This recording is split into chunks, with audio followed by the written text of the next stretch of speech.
హరే కృష్ణ. అందరికీ భాగవతం క్లాస్ స్వాగతం. సో మనం మూడో స్కందం మొదటి అధ్యాయం చూసుకుంటూ వస్తున్నాము. ఈరోజు మిగతా భాగం ఈరోజు చూద్దాం.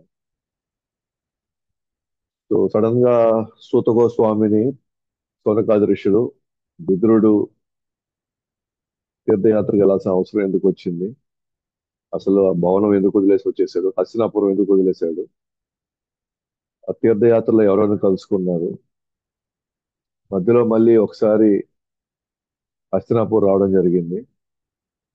సో అసలు తర్వాత ఆయన మైత్రేయుని కలవడం జరిగింది కాబట్టి వాళ్ళ మధ్య సంవాదం ఏమైంది, ఎటువంటి సంవాదం వాళ్ళ మధ్య జరిగింది అని ఆ విషయాల్ని మనకి కొనకా దృష్టిలో మన సూత కోసం అడుగుతారు. సో దానికి సమాధానంగా, సో ఇదివరకే విదురుడు రాజ్యం త్యజించి తీర్థయాత్రలో భాగంగా మైత్రేయ ఋషిని కలిశారు. అయితే పశ్చిమ మహారాజు యొక్క విచారణ, విదురుడు మైత్రేయ సంవాదం ఎక్కడ ఎప్పుడు జరిగింది, ఇవన్నీ చాలా ముఖ్యమైనవని, అర్థవంతమైనవని, గొప్పవాళ్ళు కూడా ఆమోద్యోగం ఇచ్చినటువంటి ప్రశ్నలు కాబట్టి సో విదురుడి యొక్క ప్రశ్నలు చాలా చాలా ఆ, ఆధ్యాత్మికంగా చాలా ఉన్నతమైన ప్రశ్నలు. ప్లస్ మన భౌతిక ప్రపంచంలో కూడా మనం ఏ విధంగా మనం నడుచుకోవాలి, ఒక పక్క భక్తి చేసుకుంటూ ఉన్న పరిస్థితులు మనం ఎలా మనం డీల్ చేసుకోవాలి. సో ఆ విషయాలు కూడా కొంత చర్చ జరుగుతుంది, కానీ ఎక్కువ భాగం ఆధ్యాత్మిక విషయాలు జరుగుతున్నాయి. వాళ్ళ మధ్య జరిగింది కాబట్టి ఆ ప్రశ్నలు అడిగినటువంటి పశుత్ మహారాజు సంతోషపడి, హృదయ కోసం సంతోషపడి సమాధానం ఇవ్వడం ప్రారంభించడం. సో మనం నేనంతా చెప్పుకున్నాం మనం. సో ధృతరాష్ట్రుడు తన పిల్లల్ని సంతోషపెట్టాలనే ఉద్దేశంతో పాండవులు అనేక రకాలుగా ఇబ్బంది పెట్టాడు. అయినా వాళ్ళు ఎంతో ఓర్పుతో సహనంతో వాళ్ళు ఇప్పటి వరకు వాళ్ళు చాలా కామ్గా ఉన్నారు. కృష్ణుడు అది పనిగా రాయబారం వచ్చినా సరే దాన్ని తిరస్కరించారు. సో అయితే ఆ సందర్భంలో విదురుడిని ధృతరాష్ట్రుడు పిలిపించుకొని ఎలా ముందుకెళ్ళాలి అని సలహాలు సూచనల కోసం విదురుడిని పిలిపించుకుంటారు.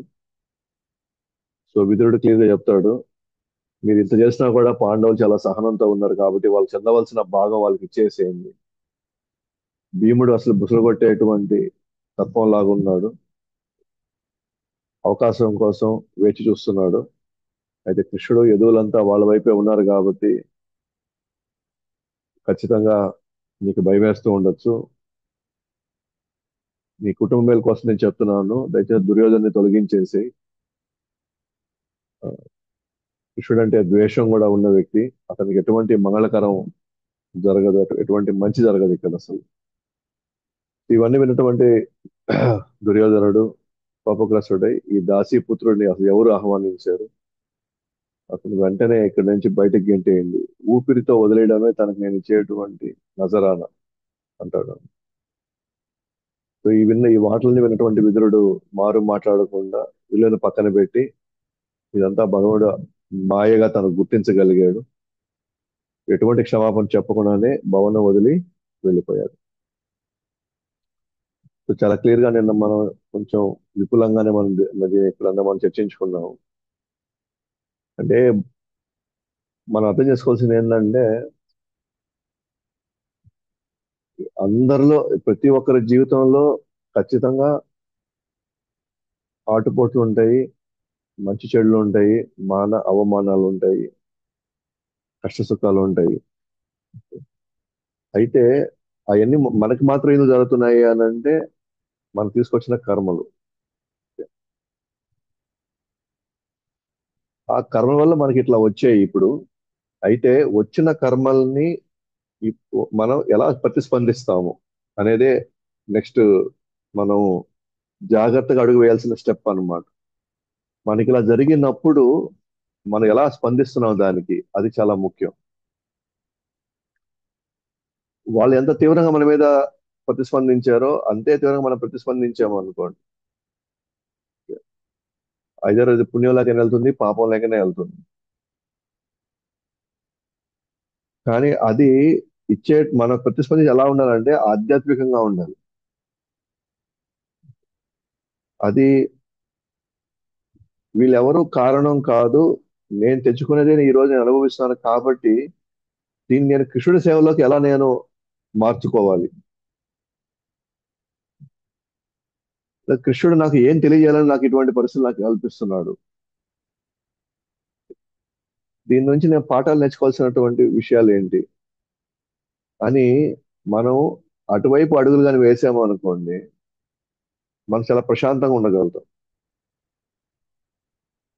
కానీ మనకి ఆ ప్రస్తుతానికి మనకి ఆ ట్రైనింగ్ లేదు. అలా మనం పెరగడం ఆ పద్ధతిలో మనం పెరగలేదు కాబట్టి ఖచ్చితంగా మన స్పందన చాలా ఘాటుగానే ఉంటుంది ఇటువంటి పరిస్థితుల్లో. లేకపోతే మనసు అకలవికలం అయిపోతుంది. ఆలోచనలు చాలా దారుణంగా ఉంటాయి ఈ టైంలో. ఆవేశం వచ్చేస్తుండొచ్చు, బాధ కలుగుతుండొచ్చు. ఎలా డీల్ చేయాలో తెలియనప్పుడు కొంచెం షేక్ అయిపోతాం. అప్పుడు తీసుకుపోయే నిర్ణయాలు చాలా విపరీతంగా ఉండబోతాయి. అంటే మన కంట్రోల్ లేవు ఇంకా. ఇక్కడ విదురుడు కృష్ణ భక్తుడు అయ్యాడు కాబట్టి చిన్నప్పటి నుంచి ఆ జ్ఞానం, భక్తి జ్ఞానం, ఆధ్యాత్మిక జ్ఞానం యొక్క విషయాలు వాళ్ళకి బాగా తెలుసు కాబట్టి వెంటనే పసిగట్టగలిగాడు అన్నమాట. రెడీగా ఉన్నాడు. రెడీగా ఉన్నాడు అన్నమాట. దాన్ని పర్ఫెక్ట్ గా అర్థం చేసుకున్నాడు. ఎవరి మీద ద్వేషం లేదు, ఎవరిని ఏ ఒక్క మాట అనలేదు. ఏమీ అక్కడ ఆ, పరిస్థితిని ఏది తారుమారు చేయకుండా, గందరగోళం చేయకుండా అట్లా వెళ్ళిపోయాడు. ఇది నిజంగా తెలివితేటలు అంటే.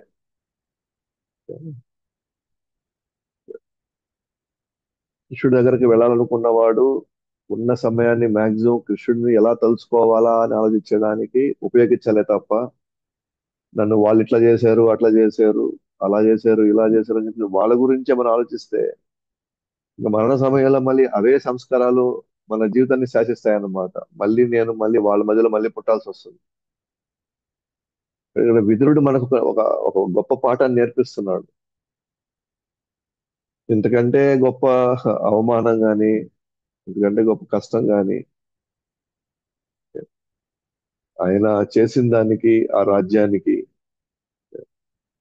ఇంచుమించు మనలాంటి ఆ పరిస్థితి ఆయనది కూడా. కానీ ఆయన ఎలా స్పందించాడు, మనం ఎలా స్పందిస్తాం? ఆయన స్పందించడానికి ఆయనకు వచ్చేటువంటి రిజల్ట్ ఏంటి? మనం ఆయనలా కాకుండా మనకు నచ్చినట్టుగా లేదా మనకు కలిగినట్టుగా మనం స్పందించామనుకోండి, మనకి రాబోయే రిజల్ట్ ఏంటి?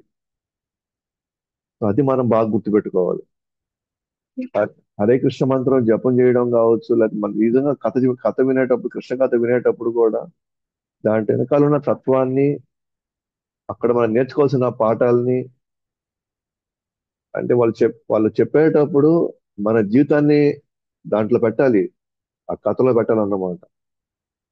అప్పుడు మనకి కష్టం వచ్చినప్పుడు, ఒక ఇబ్బంది వచ్చినప్పుడు మనం దాన్ని ఎలా స్వీకరించాలనే ఈ పాట మనకు గుర్తుందనుకోండి, అప్పుడు మనం పడే దెబ్బ అప్పుడు మనం ఏంటంటే ప్రశాంతంగా ఉండగలుగుతాం.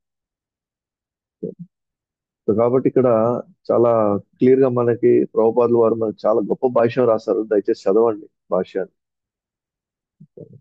ఎలా విదురుడు దాన్ని ఈ ఈ పరిస్థితిని ఎలా తాను స్వీకరించి తాను ఎంత గొప్పగా తాను ఎదిగి తర్వాత ఇక్కడి నుంచి వైకుంఠం వెళ్ళిపోయాడు. ఇది కూడా చూస్తాము ఈ భాగంలో కూడా విదురుడి యొక్క గొప్పతనం. ఆ తర్వాత విదురుడు తీర్థయాత్రకు వెళ్ళిపోయారు. వదిలిపోయిన తర్వాత అనేక ప్రదేశాల మధ్య ప్రయాణిస్తూ కృష్ణుని మాత్రమే స్మరిస్తూ ప్రభాస క్షేత్రంను చేరుకున్నాడు. మనకి కృష్ణుడిని తలుసుకోవడం జీవిత గమ్యం అని కానీ మనం పెట్టుకోగలిగితే ఇలాంటి పరిస్థితులు వచ్చినప్పుడల్లా సరే ఒక తలకాయ నొప్పి పోయిందబ్బా అనే ఫీలింగ్ లోకి వచ్చేస్తాం మనం. ఏది మన ఉద్దేశం కృష్ణుడిని స్మరించి నేను ఇక్కడి నుంచి బయటికి వెళ్ళాలి అని మనం నిజంగా అంత ఆ ఉద్దేశంతో కావచ్చు, ఆ లక్ష్యంతో కానీ మనం కానీ ఉన్నాము అనుకోండి, ఒక్కొక్కటికి మనం భారం తగ్గిపోవడం మనం చాలా సంతోషపడతాం మనం. నిజంగా భగవంతుడు నా మీద దయదలిచాడు అనే ఫీలింగ్ మనకు వస్తుంది. మనకి ఇంకా ఆ ఆ ఇదిలో లేవనుకోండి, వాళ్ళందరికీ ఎలా ఉంటుందంటే కృష్ణుడు నాకు అన్యాయం చేశాడనే అనిపిస్తుంది.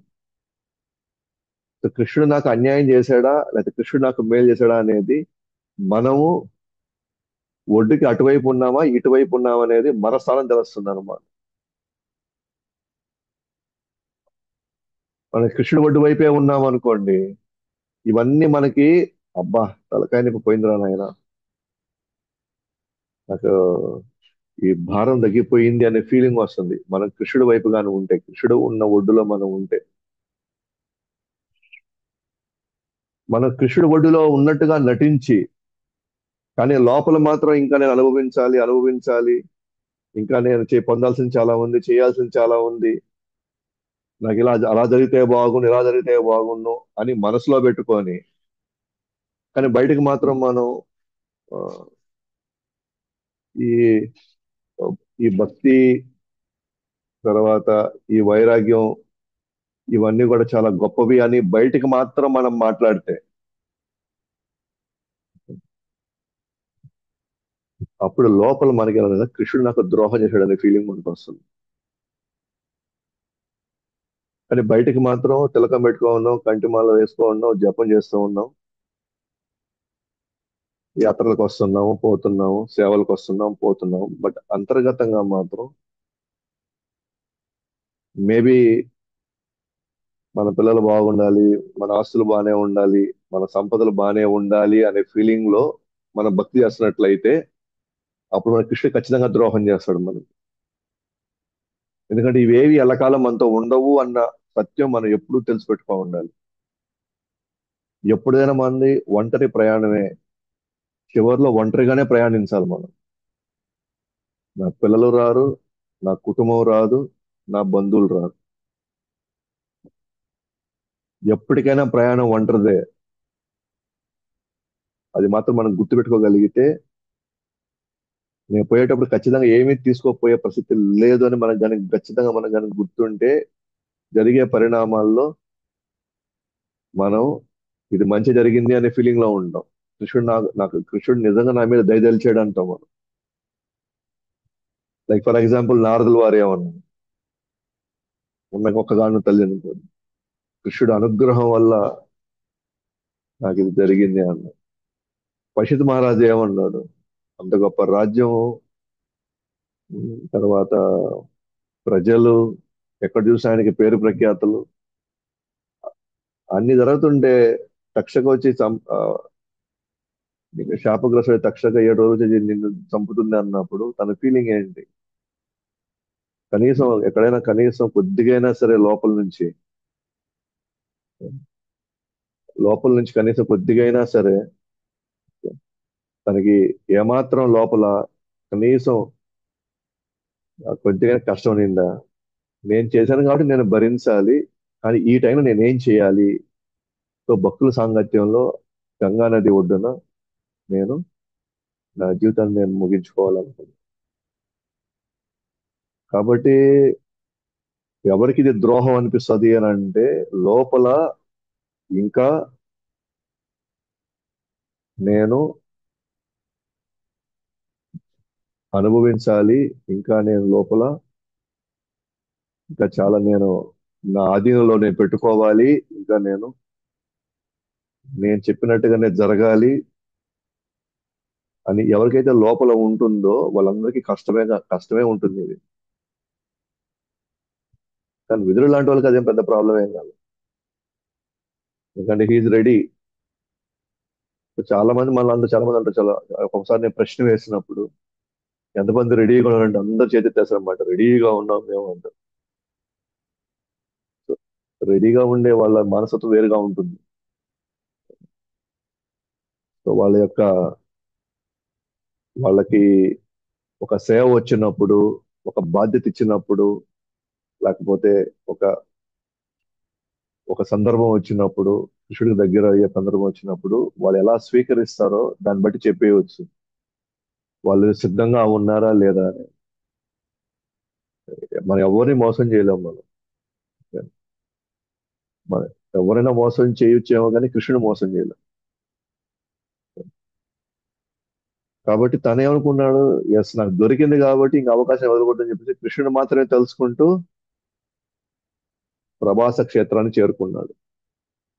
ద్వారకా దగ్గర తీర్థయాత్రలు చేస్తూ చేస్తూ మార్గ మధ్యలో ఎన్నో గుళ్ళని తెలుసు, గుళ్ళని దర్శించుకుంటూ, విగ్రహాలను దర్శించుకుంటూ, అనేక తీర్థ స్థలాల్లో స్నానాలు చేసుకుంటూ, కనీసం కొద్దిగా కూడా అరే నేను ఎంత చేశాను వాళ్ళకి, ఇంత చేశాను, చూడు ఆఖరి చూడు నాకు ఏమైందో, అలా అయ్యింది, ఇలా చేసుంటే బాగుండు, అలా చేశాను, ఏం లేదు. వెరీ ప్లెయిన్ గా ఉన్నాడు, హ్యాపీ, సింపుల్ గా ఉన్నాడు, హ్యాపీగా ఉన్నాడు, ముందుకు వెళ్తూ ఉన్నాడు అంతే. అక్కడ మహాభారత యుద్ధం ముగిసింది, అందరూ బంధువులు మరణించడం, మరి ధర్మరాజు సామ్రాజ్యాన్ని పాలించడం అంతా తెలిసిందనమాట. ఆ తీర్థయాత్రలో వెళ్తున్నప్పుడు మనకి అక్కడ మాటలు వస్తాయి కదా. ఎందుకంటే మహాభారత యుద్ధంలో యదువులు కూడా పాల్గొన్నారు దాంట్లో. కాబట్టి అక్కడికి విన్నాడు క్లియర్ గా, అక్కడికి ఆయనకి అర్థమైపోయి వచ్చింది, తనకు వార్త వచ్చేసే తనకి అక్కడ ఏమని, ఓకే మహాభారత యుద్ధం అయిపోయింది, అంత బంధువులంతా మాక్సిమం చనిపోయారు, ఎస్పెషల్ గా కౌరవులు. అఫ్ కోర్స్ విదురుడికి పాండవుల వైపు బంధువులు ఉన్నారు, కౌరవుల వైపు బంధువులు ఉన్నారు. అదే ధర్మరాజు మొత్తం సామ్రాజ్యాన్ని పాలించడం స్టార్ట్ చేశాడని తెలిసింది. ఆ, విషయం తెలిసింది, ఇంకా మళ్ళీ ముందు వెళ్తూ ఉన్నాడు అంటే ఎవరెవరు పోయి వాళ్ళని చూడాలి, నేను పోయి వాళ్ళని కలుసుకోవాలి, వాళ్ళు ఎలా ఉన్నారో, ఎవరెవరు ఉన్నారో, ఏం లేదు. ఓకే, ఎప్పటికైనా ఎవరైనా మళ్ళీ పోవాల్సిందే. ఇదంతా యుద్ధంలో లోపలికి వెళ్ళిన తర్వాత నిజంగా ఎవరు చివరి దాకుంటారో నో గ్యారంటీ ఏం లేదు. అది సరస్వతి నది ఒడ్డున తర్వాత ఆయన ప్రయాణిస్తూ 11 క్షేత్రాలను దర్శించారు. అంతిమంగా ఉద్ధవుణ్ణి కలిశాడు. సో ఉద్ధవుణ్ణి కౌగిలించుకొని కృష్ణుడి గురించి విచారించాడు. ఇక్కడ ఉద్ధవుడు కృష్ణుడు గొప్ప స్నేహితులు చిన్నప్పటి నుంచే. ఇన్ఫాక్ట్ ఏం చెప్తారంటే ఉద్ధవుడు కూడా ఇంచుమించుగా ఉద్ధవుని చూస్తే కృష్ణుని చూసినట్టే ఉంటది అనమాట. అంటే అలా అంత, అంటే వాళ్ళ వాళ్ళ ముఖ కవలికలు కావచ్చు, ఒంటి తీరు, తర్వాత ఈవెన్ ఒక్కోసారి కలర్ కూడా, మాటలు, అంటే ఉద్ధవుని చూస్తే కృష్ణుడు చూడాల్సిన అవసరం లేదు. అంటే కొంచెం చెప్పాలంటే కవల పిల్లలాగా అలా కనిపిస్తాడు అన్నమాట. అంటే అంత పోలికలు కూడా అంత ఇదిగా ఉంటాయి. కాబట్టి ఉద్ధవుడు దొరికితే ఇంకా ఉదయుడు గమ్ముకుంటాడు, వెంటనే ఎత్తుకోడే కృష్ణుడి గురించి విచారించడం ప్రారంభించాడు. విదురుడు చాలా గొప్ప భక్తుడు అనమాట. కృష్ణుడు కృష్ణుడు ఒకసారి దుర్యోధనుడు ఆహ్వానించాడు కృష్ణుడిని, వచ్చి ఆతిథ్యం స్వీకరించమని. కానీ దుర్యోధనుడి యొక్క మనస్తత్వం, దుర్యోధనుడి యొక్క మాట తీరు తెలుసు. కానీ దుర్యోధనుడు పంచపక్ష పరమాణాలు పెట్టి ఆయనకి తన ఇంట్లో ఆతిథ్యం స్వీకరించమని ఆహ్వానించాడు. కానీ కృష్ణుడు పోలేదన్నమాట, విదురుడి ఇంటికి వెళ్ళాడు. విదురుడు సాదాసీదా వ్యక్తి, సింపుల్, చాలా సరళమైనటువంటి వ్యక్తి. కానీ అంతకంటే విషయం ఏంటంటే గొప్ప ప్రేమ కలిగిన వాడు, కృష్ణుడు అంటే ప్రేమ. సో విదురుడు చాలా ఆనందంలో తబ్బిబ్బైపోతున్నాడు. అంటే కృష్ణుడు లాంటి దేవదేవుడు నా ఇంటికి వచ్చాడు అని. సో వాళ్ళిద్దరి మాట మధ్య జరిగినప్పుడు భగవంతుడు భోజనం చేసిన తర్వాత సో అరటిపండు ఒలిచిస్తాడు అనమాట విదురుడు. ఆ ఒలిచే క్రమంలో విదురుడు అరటిపండు తొక్కిస్తాడు అన్నమాట కృష్ణుడిని, అరటిపండు కింద వదిలేస్తున్నాడు. అంటే అంటే ఆ స్థాయిలో నిమగ్నం అయిపోయాడు అనమాట కృష్ణుడు తన ఇంటికి రాగానే. అది కృష్ణుడు కూడా ఏమి అసలు ఏంది తొక్కిస్తున్నాడని ఆలోచించి, ఇదేందా తొక్కిస్తున్నావు అని చెప్పేసి తొక్క కింద పడేయట్లేదు, ఆ తొక్క అట్లా తింటున్నాడు. అంటే దీన్ని బట్టి మనకు తెలుస్తుంది కదా, పత్రం పుష్పం ఫలం తోయం యోమే భక్త్యా ప్రయచ్చతి. కేవలం ఏ భావంతో ఇస్తున్నాడు, ఇంత ప్రేమతో ఇస్తున్నాడు, అది ఏ వస్తువుని చూడట్లే కృష్ణుడు, దాని వెనకాల భక్తి ఉందా, ఏ భావంతో ఇస్తున్నాడు, దాన్ని అది ఎగ్జాక్ట్ గా ఫాలో అవుతున్నాడు కృష్ణుడు. జస్ట్ మాటలు చెప్పడం కాదు, ఇక్కడ ప్రేమలో ఏది ఇస్తారో దాన్ని ఇక్కడికి అలాగే తీసుకున్నాడు. అసలు కృష్ణుడికి పెద్ద తగ్గినటువంటి వస్తువు అది. ఏది? అరటిపండు తొక్క. మనమే అసలు తీసుకో, మనం మనకి ఎవరైనా తొక్క ఇచ్చే జనరల్ గా మన రియాక్షన్ ఎలా ఉంటుంది అని భగవంతుడు దాన్ని అట్లాగే స్వీకరించాడు. అందుకే చెప్పాం కదా, దేవతల్ని, బంధువుల్ని, కుటుంబ సభ్యుల్ని, వీళ్ళందరినీ తృప్తిపరచడం చాలా కష్టం. కృష్ణుని తృప్తిపరచడం చాలా ఈజీ అసలు. ఏదైనా పెట్టండి, ప్రేమతో పెట్టండి అంతే చాలు. ప్రేమ చూపిస్తూ పెట్టండి అంతే. కాబట్టి ఏం అడిగాడు ప్రశ్నలో చూస్తున్నాం ఇప్పుడు. కృష్ణ బలరాములు ఎలా ఉన్నారు? ఫస్ట్ ప్రశ్న అడిగింది. అలాగే యదువుల గురించి అడిగారు. యదువుల పరివారాన్ని మొత్తం అడిగాడు. దేవకి వసుదేవులు, వారి బంధుమిత్రులంతా ఎలా ఉన్నారు అక్కడ? దేవకి వసుదేవుల యొక్క వాళ్ళు కావచ్చు, వాళ్ళ బంధువులు, స్నేహితులు, అంటే వీళ్ళంతా యదువులు అన్నమాట. ఎలా ఉన్నారు వాళ్ళంతా? అంతా బానే ఉన్నారా ద్వారకాలో? అందరి మధ్య స్నేహ సంబంధాలన్నీ బానే ఉన్నాయా?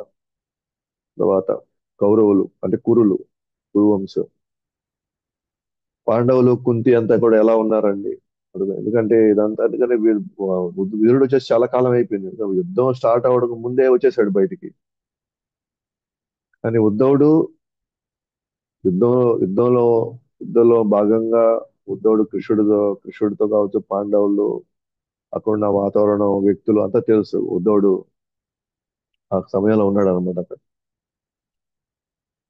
నన్ను భవనం నుండి గెంటేసినప్పటికీ నేను తన శ్రేయభిలాషిని, నేను ధృతరాష్ట్రుని గురించి ఇప్పటికీ చింతిస్తున్నాను.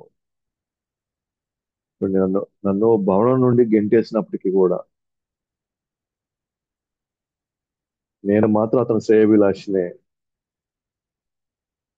ఆ ధృతరాష్ట్రుడి గురించి ఇప్పటికీ నేను చింతిస్తూనే ఉన్నాను. అంటే నేను బాధపడుతూనే ఉన్నాను, ఎందుకు ఇటువంటి నిర్ణయాలు తీసుకుంటున్నాడు, తన భవిష్యత్తు ఎలా ఉండబోతుంది. ఇది తర్వాత తర్వాత ఆ, తన యొక్క తను అంతిమంగా ఎక్కడ చేరుకుంటాడు అంతిమంగా.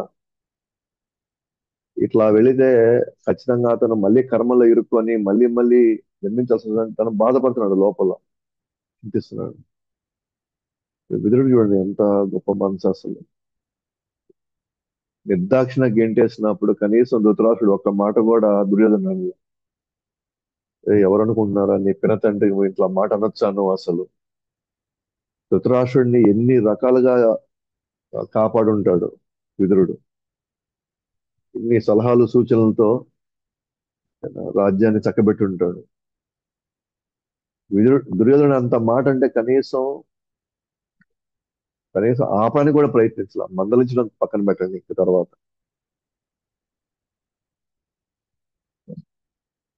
కాబట్టి మనం అర్థం చేసుకోగలిగితే, ఇంత చేసినా కూడా మళ్ళీ తన గురించి ఆలోచించాడు, తన భవిష్యత్తు ఏమవుతుంది.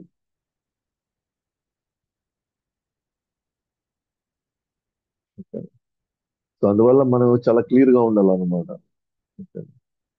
ఆ విదుడి యొక్క లక్షణాల గురించి మనం తెలుసుకునేటప్పుడు,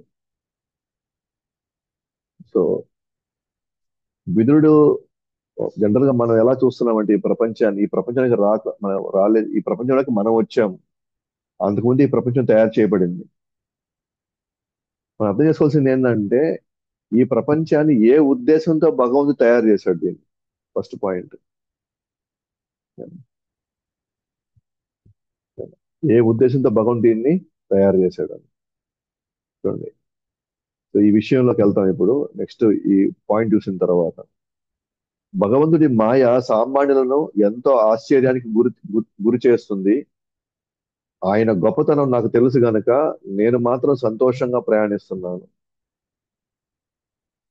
ఎవరి మాయా సామాన్యులు అంటే ఎవరిని అంటే ధృతరాష్ట్రుడి గురించి మాట్లాడుతున్నాడు. ధృతరాష్ట్రుడు, దుర్యోధనుడు ఎట్లయినా రాజ్యాన్ని సంపాదించాలి, ఎవరైనా ఇబ్బంది పెట్టైనా కష్టపెట్టైనా సరే పేరు ప్రఖ్యాతలు సంపాదించాలి. సో భగవాన్ యొక్క మాయ సామాన్యులను ఎంతో ఆశ్చర్యానికి గురి చేస్తుంది, వాళ్ళని గందరగోళపరుస్తుంది, అస్తవ్యస్తం చేసేస్తుంది సామాన్యులకి. కానీ నాకు తెలుసు కదా భగవాన్ యొక్క గొప్పతనం ఏంది. భగవంతుడు ఈ సృష్టిని ఏ ఉద్దేశం సృష్టించాడో నాకు తెలుసు కాబట్టి, నాకు క్లియర్ గా విషయం తెలుసు కాబట్టి నేను మాత్రం ప్రశాంతంగా ఆనందంగానే నేను నా ప్రయాణాలనే ఉన్నాను. ఒక విధంగా ఆ సామ్రాజ్యం కోసం కొట్టుకోవడం కూడా అది పెద్ద మాయ అది. అఫ్ కోర్స్ పాండవులు గుర్తించి అది వద్దు అనుకున్నారు, కానీ అది కృష్ణుడు కోరుకున్నాడు కాబట్టి వాళ్ళు చేయాలి. కృష్ణుడు కోరుకున్నాడు మీరు మీరు ఈ రాజ్యాన్ని మీరు ఏలాలి అని. కానీ అర్జునుడు ఎంత ఏమన్నారు, మాకు ఈ రాజ్యం వల్ల ఏం పర్లేదు, మేము ఏదో ప్రశాంతంగా ఉండగలుగుతాం అంటే, కానీ కృష్ణుడు ఒప్పుకోలే. అంటే ఒక విధంగా పాండవులకు కూడా తెలుసు ఆ, ఈ ఈ భౌతిక ప్రపంచం యొక్క తీరుతెన్నులు ఎలా ఉంటాయి, మన మన జీవితాలు ఈ భౌతిక ప్రపంచంలో ఎటువంటి కష్ట నష్టాలకు గురి అవుతాము, తర్వాత ఏ స్థితికి వెళ్తామో అన్ని వాళ్ళకి కూడా బాగా తెలుసు కాబట్టి వాళ్ళు వాళ్ళు కూడా ఫస్ట్ నుంచి కొంత వైరాగ్యంలోనే ఉన్నారు వాళ్ళు. సో మనం సో కృష్ణుడు ఈ ఈ ప్రపంచాన్ని ఏ ఉద్దేశంతో ఈ భౌతిక సృష్టిని సృష్టించాడు అన్న విషయం తెలియకపోతే మనకి ఇక్కడ చాలా కష్టమైపోతుంది అన్నమాట బతకడం. ఉదాహరణకి ఆ, ఒక క్లాస్ విన్నాను అనమాట. కృష్ణుడు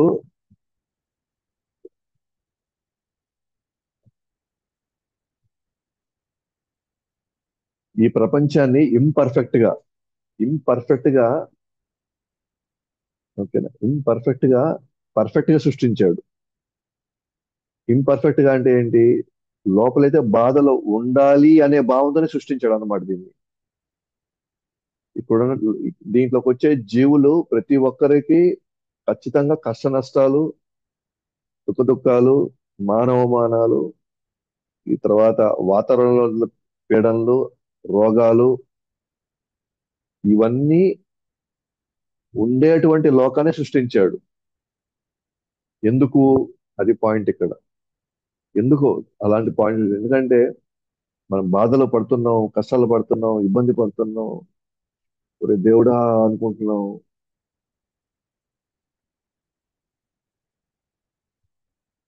ఎందుకు మనం ఈ బాధలు పడుతున్నాము, ఎందుకు ఈ బాధలు మనం పడాలి అని అంటే,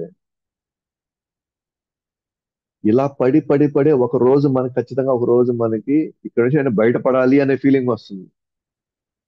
ఆ ఫీలింగ్ రావాలనే ఈ ప్రపంచాన్ని సృష్టించాడు. ఎందుకంటే ఆయన ఆ, ఎంతో ప్రేమతో ఆచార్యుల్ని, మన మీద దయతో గురువుల్ని, పుస్తకాలని, శాస్త్రాలు మనకు పంపిస్తుంటే మనం దాన్ని పట్టుకొని కూడా ఈ బాధల నుంచి బయటపడి మనం పక్కకి వెళ్ళిపోవచ్చు. మనం అవి చదువుకుంటూ వాటిని ఫాలో అవుతూ భక్తుల సాంగత్యంలో గురు యొక్క దశానిర్దేశంలో మనం ఉండి మనం కానీ నడుచుకుంటే మనకి ఈ ప్రాబ్లమ్స్ ఏమీ లేవన్నమాట. మనం పర్ఫెక్ట్ గా వెళ్ళిపోవచ్చు, బయటికి వెళ్ళిపోవచ్చు ఇక్కడ నుంచి. ఇది ఇబ్బందులు పడకుండా. పడతాము కానీ అనుకున్నంత ఇబ్బంది పడము మనం, ఎందుకంటే ఆల్రెడీ మనం రెడీగా ఉన్నాం కదా దానికోసం.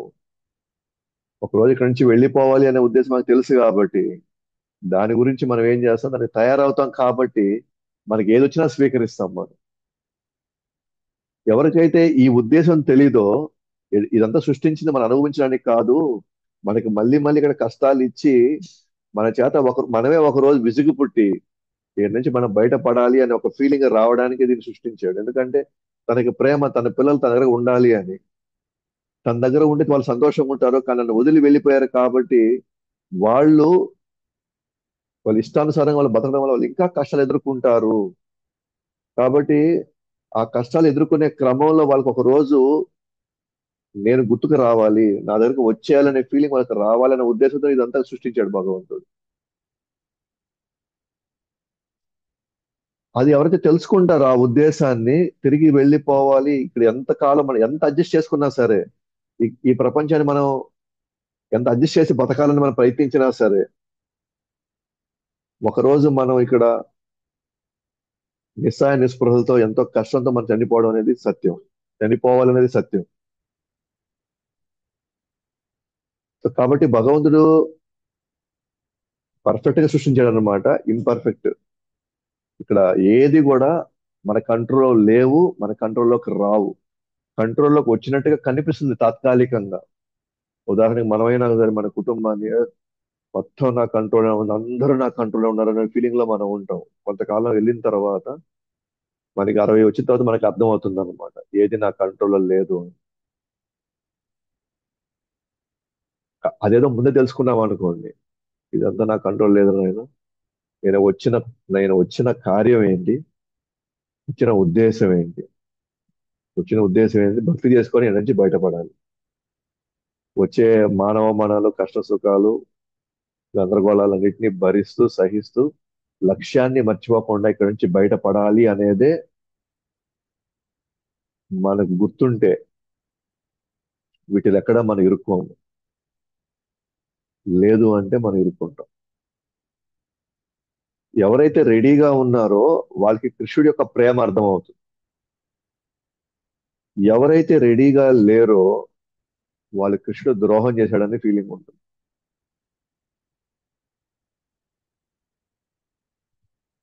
హాస్పిటల్లో ఎందుకు సృష్టించాడు అని అంటే మన ట్రీట్మెంట్ కోసం. మరి ట్రీట్మెంట్కి వెళితే రకరకాల వస్తువులు వాడతారు మన మీద, కత్తులు, కత్తిరలు.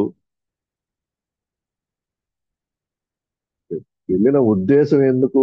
బాగుపడాలని. బాగుపడే క్రమంలో నేను తెచ్చుకున్న జబ్బు అంత తీవ్రంగా ఉంది కాబట్టి నేను ఆ కష్టాన్ని, నష్టాన్ని ఓర్పుతో, సహనంతో నా నా యొక్క నన్ను నేను డాక్టర్కి సమర్పించేసుకోవాలి. నన్ను నేను డాక్టర్కి సమర్పించేసుకొని ఆయన ఏం చేసినా పర్వాలేదు అని నేను పూర్తిగా నమ్మితే ఆయన చేయాల్సింది చేసి మనల్ని బయటికి కొన్ని రోజులు బయటికి పంపిస్తాడు. నేను హాస్పిటల్ కట్టిన ఉద్దేశం నాకు తెలియదు అనుకోండి, ఆడికి పోయిన తర్వాత నేను ఆ కష్టం భరించలేను, నాకు వద్దు, నా వల్ల కాదు అని చెప్పి మనం వచ్చేసాం అనుకోండి, అర్థం ఏంటి? ఇంకా వ్యాధి ముదిరి మళ్ళీ అంతకంటే ఇంకా పెద్ద హాస్పిటల్కి వెళ్ళాలి, అంతకంటే ఇప్పుడు ఇంకా ఇంకా లోతైనటువంటి ఇంకా తీవ్రమైన ఒక ట్రీట్మెంట్ తీసుకోవాల్సి వస్తుంది మళ్ళీ. అంటే ఇక్కడ ఉండే కొంది ఏమవుతుందంటే రాను రాను సమస్యలు పెరుగుతూనే ఉంటాయి ఇక్కడ. ఇక్కడ ఉండే కొంది ఇంకా ఇంకా మన కర్మల్లోకి లోతుగా కూరుకొని పోతూనే ఉంటాం ఇక్కడ.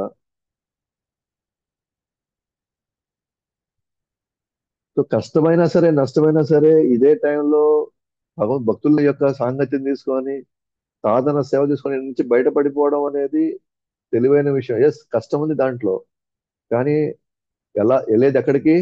నా ఇంటికి వెళ్ళిపోతున్నాను, ఆ మాత్రం కష్టం నేను భరిస్తానులే, ఇబ్బంది లేదు. మీరు సాధారణంగా మనం చూస్తాం, ఇల్లు కట్టుకునేటప్పుడు దాని వెనకాల ఎంత కష్టం ఉంది, ఎన్ని రాత్రులు మీరు నిద్రపోకుండా ఉన్నారు, ఎంతమందితో పోరాడి ఉంటారు,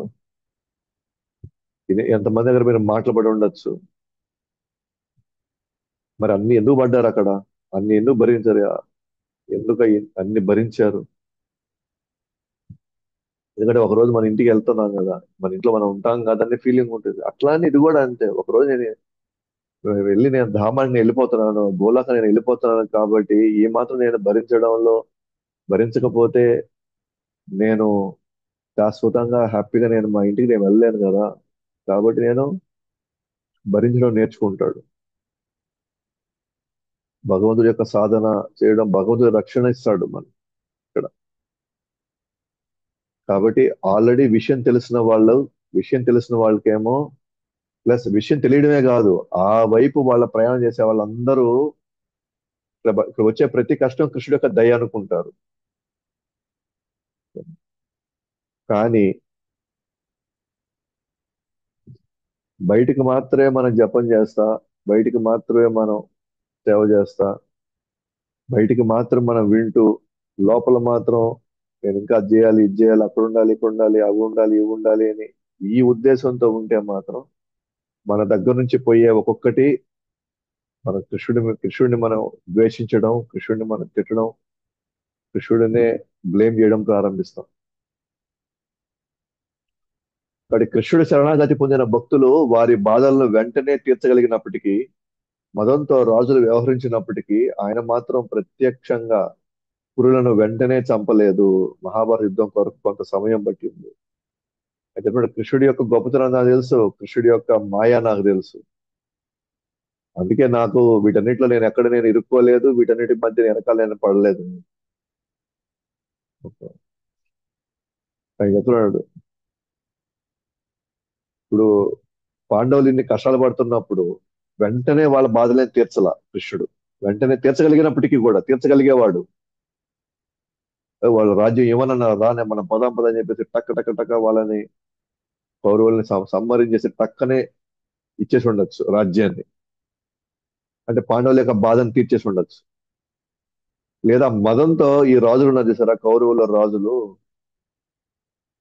వీళ్ళు వ్యవహరిస్తున్నప్పటికీ వీళ్ళు కూడా ప్రత్యక్షంగా అప్పటికప్పుడు చంపేది, దానికి యుద్ధం అవసరం లేదు దానికి. అయినా కూడా వాళ్ళ వెంటనే కూడా చంపల. పాండవుల యొక్క బాధల్ని వెంటనే తీర్చలేదు. అట్లని ఈ కౌరవుల్ని వెంటనే కూడా చంపలేదు. సమయం కోసం వెయిట్ చేశాడు. యుద్ధం వస్తే అందరిని హోల్సేల్ ప్యాకేజ్ కింద మొత్తం ఎత్తిపడేయొచ్చు అని. ఇది కృష్ణుడి ప్లాన్ అది. అందుకే నేను దూరంగా ఉన్నా. ఈ ఈ మాయలో ఆయన ప్లాన్, పాండవులు కౌరవులు ఇదంతా కూడా ఆయన ధర్మాన్ని స్థాపించడం కోసం ఆయన ఇవన్నీ చేశాడు. వీటిలో ఎవరెవరి పరిస్థితి ఏమవుతుందంతా నాకు తెలుసు కాబట్టి నేను ఇక్కడి నుంచి వెళ్ళిపోతాను. అందుకే నేను హ్యాపీగా నా నా పని నేను చేసుకుంటూ వెళ్ళిపోయాను. మరి కృష్ణుడు ఈ దుఃఖాలయము మరియు పాపమయ ప్రపంచానికి ఎందుకు వస్తున్నాడు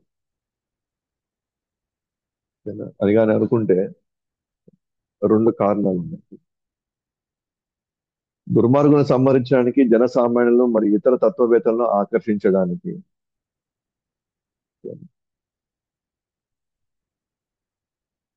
భగవంతుడు కరుణతో శరణాగతి పొందినటువంటి రాజుల్ని అనుగ్రహించడానికి యదుల వంశంలో ఆవిర్భవించాడు.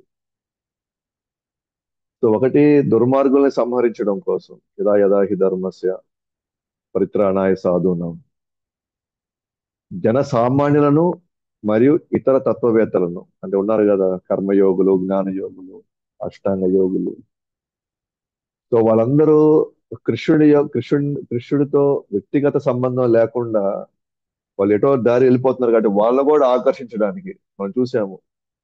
ఎట్లా అయితే సుఖదేవ గోస్వామి కూడా మామూలుగా ఆయన కూడా నిరాకార ధ్యానంలో ఆయన మా, బ్ర- బ్రహ్మానందంలో ఆయన జీవిస్తున్నాడు. కానీ ఎప్పుడైతే కృష్ణుడి లీలల గురించి విన్నాడో భాగవతం, టక్కని ఆయన కృష్ణుడికి ఆకర్షింపబడ్డాడు. అట్లా జనసామాన్యులని, తత్వవేత్తలందరినీ కూడా తాను ఆకర్షించుకున్నాడు. ఆకర్షించడానికి ఇక్కడికి వస్తాడు. కాబట్టి భగవంతుడి కరుణతో శరణాగతి పొందిన రాజులు అనుగ్రహించడానికి, అయితే ఆయన ఎవరైతే ఆయన్ని శరణ వేడారో వాళ్ళందరినీ రక్షించడానికి వాళ్ళ మీద ప్రత్యేక అనుగ్రహం ఇస్తాడు. అందువల్ల యదువుల వంశంలో ఆయన ఎవరు, అందుకని ఆయన ఇక్కడికి రావాల్సి వచ్చింది. సో భక్తుల్ని అనుగ్రహించడానికి, తత్వవేత్తలను ఆకర్షించడానికి, తర్వాత దుర్మార్గుల్ని సంహరించడానికి. సో ఈ మూడు ఆ, ఆ, కార్యాలు లేదా లీలలు చేయడానికే భగవంతుడు ఇక్కడ అవతరించడానికి. ఇలా అయిన తర్వాత ఇప్పుడు విదురుడిని ప్రశ్న అడిగాడు కదా, విదురుడిని. ఇంతవరకు విదురుడు ఏం సారీ, ఉద్ధవుడిని అడుగుతూ ఉన్నాడు విదురుడి ప్రశ్నలో. ఇంతవరకు ఉద్ధవుడు ఏం మాట్లాడేంతవరకు ప్రశ్నలు మాత్రం వేసుకుంటూ వెళ్తున్నాడు అంతే. ఎందుకు ఉద్ధవుడు వెంటనే సమాధానం ఇవ్వకుండా కేవలం ప్రశ్నలు మాత్రం వింటూనే ఉన్నాడు? ఉద్ధవుడు యొక్క స్థితి, ఓకేనా, ఆధ్యాత్మికంగా తను ఏ స్థితిలో ఉన్నాడో, తను ఎటువంటి సమాధానాలు ఇచ్చాడు, ఎస్పెషల్ గా కృష్ణ బలరాములు ఎలా ఉన్నారు అని. విషయం ఏంటంటే విదురుడు ఆ, మన ఉద్ధవుని కలుసుకునే లోపల కృష్ణుడు కూడా ఈ భూమి వదిలి వెళ్ళిపోయి ఉన్నాడు. అది విదురుడికి తెలియదు. అది విదురుడికి తెలియదు. ఇప్పుడు మన ఉద్ధవుడు చెప్పాడు అన్నమాట. విదురుడు యొక్క మనసు కలిసి వేసిపోతుంది. చాలా దుఃఖానికి లోనవుతాడు అన్నమాట విదురుడు. సో అది మనం రేపు చూస్తాం. గ్రంథరాజ్ శ్రీమద్ భాగవతం की जय, अनंत कोटि वैष्णव वृंद की जय, जगत गुरु श्रील प्रभुपाद की जय, जय गौर प्रेम।